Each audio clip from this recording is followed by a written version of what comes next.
कहते हैं कि अगर किसी इंसान के पास बाज की नज़र और बाज जैसी सटीक फोकस करने की क्षमता हो तो उसे अपने लक्ष्य को हासिल करने से दुनिया की कोई ताकत नहीं रोक सकती। मैं के मोहन आज फिर एक नई कहानी के साथ। ऐसे बाज तो एक पंछी है, लेकिन हम इंसानों को अपने जीवन में आगे बढ़ने के लिए बाज से बहुत कुछ सीखनी चाहिए। जब बारिश होती है तो सभी पक्षी घबराकर इधर उधर छुपने का प्रयत्न करते हैं, सभी इधर उधर भागने लगते हैं, आश्रय ढूंढने लगते हैं। लेकिन बाज इन समस्या से बचने के लिए और जोश के साथ ऊंची उड़ान भरता है, जिससे उस बरसते हुए बादलों से ऊपर जा सके और अंततः वह इस समस्या से ऊपर निकल जाता है। बरसते हुए बादलों से ऊपर ऊंची उड़ान उड़ने लगता है। इससे हमें यह सीख मिलता है कि कोई भी समस्या तब तक समस्या है जब तक हम उस समस्या में फंस कर रहते हैं।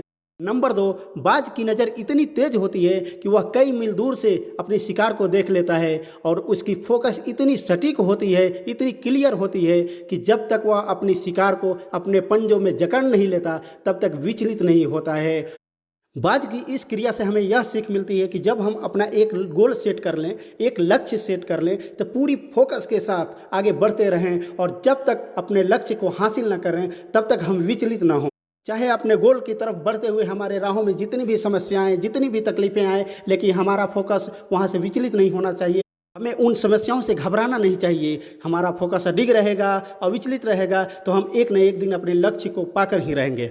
बाज की तीसरी बात जो हमें सीखना बहुत ज़रूरी है, बाज की औसतन आयु 65 से 70 साल मानी गई है। वह जब 30-40 साल तक जीता है, एक शानदार जीवन जीता है, लेकिन जैसे ही 40 से 45 साल की उम्र वह पार करता है तो लगातार शिकार करते रहने से उसकी चोंच आगे से मुड़ जाती है, टेढ़ी हो जाती है, जिसकी वजह से उसे शिकार करने में बहुत तकलीफ होती है। उसके पंजों के नाखून इतने बड़े बड़े हो जाते हैं कि उसे अपने शिकार को जकड़ने में बहुत तकलीफ होती है। पंख इतने भारी हो जाते हैं, वो अच्छी तरह से उड़ान भरने में भी असमर्थ होने लगता है, जिस वजह से उसे शिकार करने में बहुत तकलीफ होती है।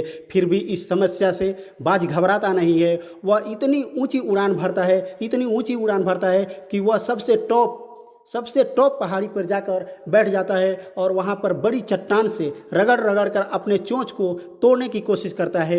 इस प्रक्रिया में उसे कितनी तकलीफ होती होगी, कितनी पीड़ा सहनी पड़ती होगी। जब उसके चोंच टूटते हैं तो कितनी खून निकलती होगी। फिर भी अपने अच्छे जीवन के लिए, शानदार जिंदगी जीने के लिए वह यह कार्य करता है। उसी तरह चट्टानों पर रगड़ रगड़ कर अपने पंजों के नाखून को भी तोड़ देता है।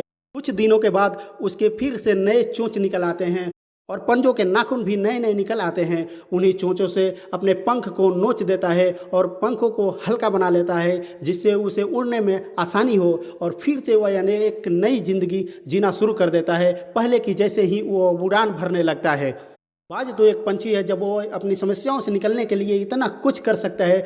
हम तो इंसान हैं, हम चाहें तो अपनी समस्या से निकलने के लिए क्या कुछ नहीं कर सकते हैं। अपने गोल को हासिल करने के लिए सब कुछ कर सकते हैं।